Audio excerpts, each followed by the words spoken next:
I think if you do it right in the NHL, you're excited to get out on the road, right? Get all the guys together, but then you're really excited to come back home. So we're feeling good. First kind of full practice on our rink, and it'll be good. It'll be good for the fans too, because we'll have a live building and they'll enjoy that experience. But it's great for the players to play in front of their guys. I know the record's only 1-2, but how did you feel about how the guys played here? Yeah, I'm all right with where we're at. I mean, I don't. It is 3 games, but I liked our game in Minnesota an awful lot, as much, maybe, and at times more than the game in Jersey. Didn't care for our second period in Winnipeg, but you're going into three playoff teams from last year. 2 of them are home openers, and it's more how you play, if you have faith in how you play, and I do. I'm comfortable with where we're at. Update on how Sam Bennett's doing?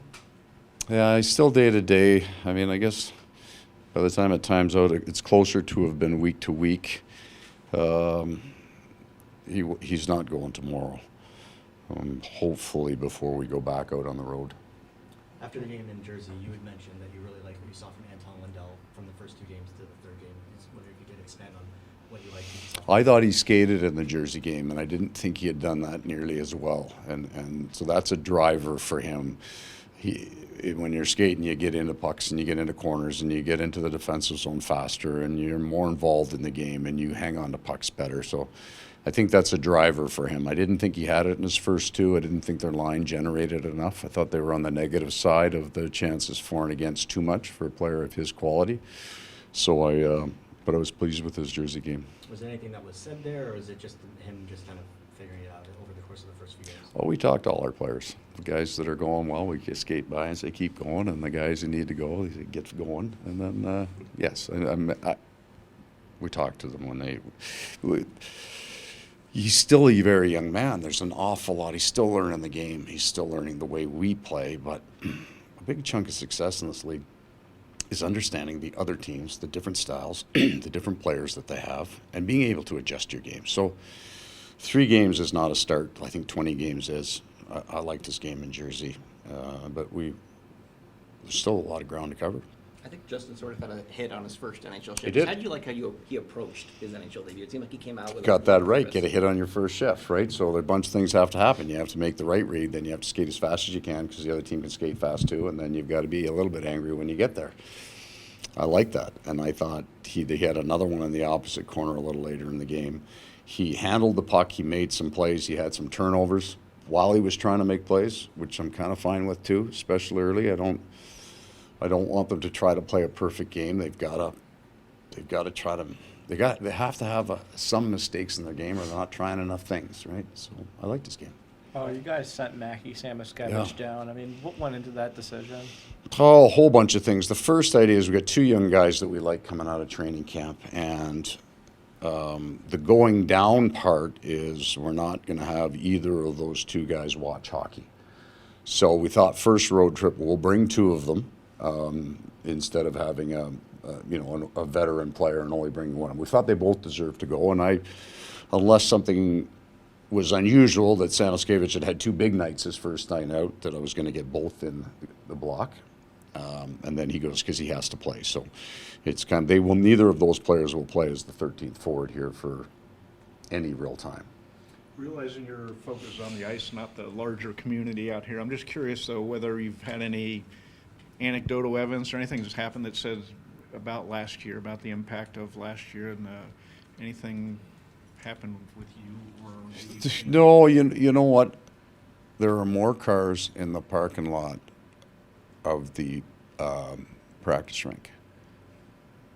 So when an NHL team comes to town and if they start to build success, more kids start playing, and the youth program takes off. And when that happens, you will eventually produce an NHL player. Right? It's kind of happening in each market. So it just seems there's a lot of cars in the parking lot. So hockey becomes a cool thing. You know, when we used to, I grew up with a tennis court across the street. I never went to it. But right after Wimbledon, we'd go over and play tennis for about 3 straight weeks. So we got to the final last year. There were probably a whole bunch of people that tried to learn how to skate. And then there seems like there's more cars, more kids playing hockey. Now that Jonah signed, what are we characterizing his injury? Upper body. Upper body? Has Yeah. he been hurt? Yes. So that didn't happen here. We brought him in under the understanding he was in a long rehab along the likes of Ekblad and Montour, but our expectation for him is he will be closer to available play by the start of next month, so early November for him. So what was why would you guys sign him to a contract? I mean, was that just That's a Bill Zito question. okay. So yeah, Okay. we liked him, we wanted him. Make sure he stayed, kind of, I mean, or rewarded, I don't know. No, we wanted to make sure he could play. We wanted to make sure he would get healthy. We're real confident now that he's along the path in the rehab that he will be an NHL player for us. And I wasn't saying why but why the rush kind of thing, or, why this? Yeah, there's I'm sure there are timing things with that. Why it did, I don't know. To follow up on what you were saying about Mackey and the decision to move him, is that something that you could see just because him and Justin are waivers exempt, that you can move them back and forth? 100%, right? That's the whole idea of the entry-level contract. So because they're not waiverable, I mean, I'd like him to play 100 pro games this year, if he could. Half in the NHL and half in the American League, both those guys. They just won't sit here to watch games. There's no value in it to them. We got a really good American League program and East Coast League program, but the American League guys can develop and they can play guys. They run almost identical systems. Jordy Kinnear does a fantastic job there. So he gets down and he gets to practice, and there's stuff he's got to work on. Like, we know before the season starts he's not playing here the whole year. That is the highest percentage chance of what's going to happen. He's a young guy. He's going to come in, play some games. He's going to go down. He'll come back up. That'll be true of Justin. Now, he can hang on to that job as long as he can hang on to it. But as soon as his minutes start to drop, and if they drop, then I don't want him here. I don't want him on the fourth line. I don't want him watching hockey games. And Will Lockwood, the player who came up, He was going, right? That's the way this is, and that's why it's healthy. So for Mackey, when he goes down there is a responsibility or the challenge of pro sports. You got to be the best guy to get called back up. It's not a given that because you were here first, you get to come back up first. Locker was playing very, very well there, so he got the call, and he'll get in there. We'll always carry 13, but it's one of those kids probably won't be the extra forward. And Will was pretty standout and Good camp, right? Noticeable. So, and that's the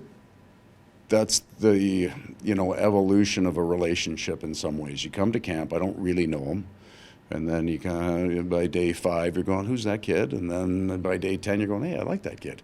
And then later we're going, what happens is all the people that made a really good impression in training camp, they go down, and then when we need a player, Bill says this guy's playing best, and we go, okay, we're good with that. So he made one of those impressions. They said Lockwood's the guy. Awesome. You spoke about Uvis making an impression in camp and then working through his camp. Can the same be said about the regular season? He's stuck in that lineup so far through 3 games. Yeah, he